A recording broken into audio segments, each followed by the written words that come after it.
বাসায় থাকা পাউরুটি দিয়ে আজকে বিফ পিৎজা বানিয়েছিলাম। হঠাৎ করে রাত্রেবেলা খুবই বিফ পিৎজা খেতে ইচ্ছা হচ্ছিল, ভাইয়েরও আবদার ছিল, এজন্য ভাবলাম যে বাসায় যেহেতু পাউরুটি আছে সেহেতু ইনস্ট্যান্ট একটা পিৎজা বানিয়েই ফেলি। চলেন আজকে আপনাদের সাথে সেই রেসিপিটা শেয়ার করি। সো হ্যালো এভরিওয়ান, কি অবস্থা সবার?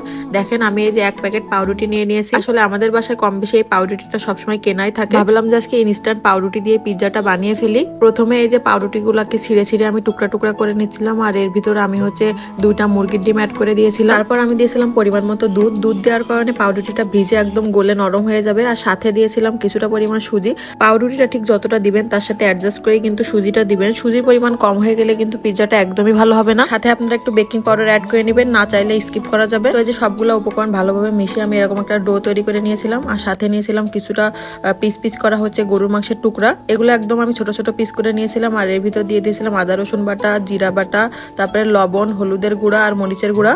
সাথে দিয়েছিলাম একটু গোলমরিচের গুঁড়া। তো এই সবগুলো উপকরণ দিয়ে এই মাংসটাকে খুব ভালোভাবে আমি মাখিয়ে নিব। আর পিৎজার আরো টপিংস এর জন্য বাসায় শুধুমাত্র টমেটো, কাঁচামরিচ আর পেঁয়াজি ছিল, যেগুলোকে আমি বিভিন্ন ধরনের শেপে কেটে নিয়েছিলাম।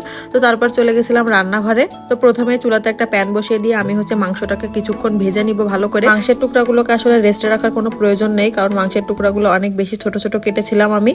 তো এটাকে ভালোভাবে এই যে নেড়ে চেড়ে ভেজে ভেজে লাল লাল করে নিচ্ছিলাম। আমার মাংসটা অবশ্যই একটু বেশি ভাজা হয়ে গেছিল, এটা আর একটু কম ভাজলে খেতে বেশি মজা হবে। তারপর পাউরুটি, ডিম, দুধ দিয়ে পিৎজার যে ডোরা তৈরি করেছিলাম সেটা ওই সেম তেলের ভিতরেই হচ্ছে আমি ঢেলে দিব। দিয়ে এটাকে এরকম গোল করে পিৎজার শেপ দিয়ে নিব একটা। তারপর এটাকে ঢাকা দিয়ে একদম লো আছে বেশ কিছুক্ষণ এটাকে হচ্ছে রান্না করে নিব, মানে ভাজি ভাজি করে নিব। তারপরে যে একটা পাশ উল্টে আমি হচ্ছে আর একটা পাত্রে নিয়ে নিয়েছিলাম, কারণ এটা বেশ বড়, তাই উল্টানো একটু ঝামেলা হয়ে যাচ্ছিল। সাথে নিয়েছিলাম হচ্ছে মজারেলা চিজ না দিলে তো পিৎজার আসল মজা বোঝাই যাবে না। এখন এই যে রুটির যে পাশটা উল্টে নিয়েছিলাম, তারপরে আমি একে একে সবকিছু দিয়ে দিব, যতগুলো টপিংস আমি রেডি করেছি। প্রথমে আমি হচ্ছে ভরে ভরে সস দিয়ে নিচ্ছিলাম, তারপরে দিয়েছিলাম হচ্ছে চিজগুলো এরকম গ্রেট করে দিতে হবে। চিজটা দিয়ে কিছুক্ষণ ঢাকা দিয়ে রেখেছিলাম চিজটা যাতে গলে যায়, এই জন্য। তো চিজটা কিছুটা পরিমাণ গলে যাওয়ার পরে আমি এর ভিতরে সবগুলো টপিংস একে একে অ্যাড করে দিচ্ছিলাম। প্রথমেই দিয়ে দিচ্ছিলাম হচ্ছে গরু মাংসের টুকরাগুলা, আর সাথে এই যে পেঁয়াজ, কাঁচামরিচ আর হচ্ছে টমেটো কেটে রেখেছি, এগুলো একে একে সুন্দর করে সাজিয়ে নিব। পেঁয়াজ কাঁচামরিচ যখন এক এক করে আমি সাজাচ্ছিলাম তখন দেখতে এতটা বেশি কালারফুল লাগছিল মাশাল্লাহ। আর সাথে যদি বাসায় আরো বেশি কিছু থাকতো তাহলে হয়তো খেতেও মজা হতো, দেখতেও আরো বেশি ভালো লাগতো। আমি যেহেতু বাসায় থাকা উপকরণ দিয়ে এটা বানালাম, এজন্য হচ্ছে আপনাদের সাথে এভাবেই শেয়ার করতেছি।